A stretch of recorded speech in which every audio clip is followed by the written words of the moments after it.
हज़रत आयशा रज़ी अल्लाह अन्हा के बारे में चंद मोजज़ात हैं, प्लीज़ इसको ज़रूर सुनिएगा।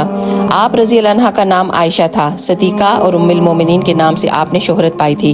8 पुश्त से आपका नस्ब हजूर सल्लल्लाहु अलैहि वसल्लम से जा मिलता है। आप नबी करीम की नबूवत के 4 साल बाद पैदा हुई थी। आप बहुत ज़्यादा ज़हीन थी। आप सल्लल्लाहु अलैहि वसल्लम ने निकाह से पहले 2 दफ़ा हज़रत आयशा को ख्वाब में देखा था। कोई शख्स आपसे कहता है कि ये आपकी ज़ौजा हैं, तो नबी पाक दुराने ख्वाब ही फरमाते हैं, अगर ये अल्लाह ताला की तरफ से है तो ऐसा हो जाएगा। तो इसी ख्वाब की बुनियाद पर आपने हज़रत अबू बकर सिद्दीक़ के यहाँ हज़रत आयशा के रिश्ते का पैगाम भेजा।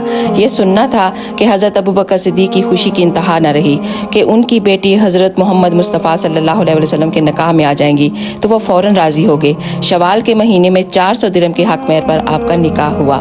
सुभान अल्लाह। अगर आपको मज़ीद हज़रत आयशा के बारे में इंफॉर्मेशन चाहिए तो प्लीज़ मुझे कमेंट्स करके इसके बारे में ज़रूर बताइएगा और इस वीडियो को एक दफ़ा ज़रूर शेयर कर दीजिएगा। जज़ाकल्लाह खैर।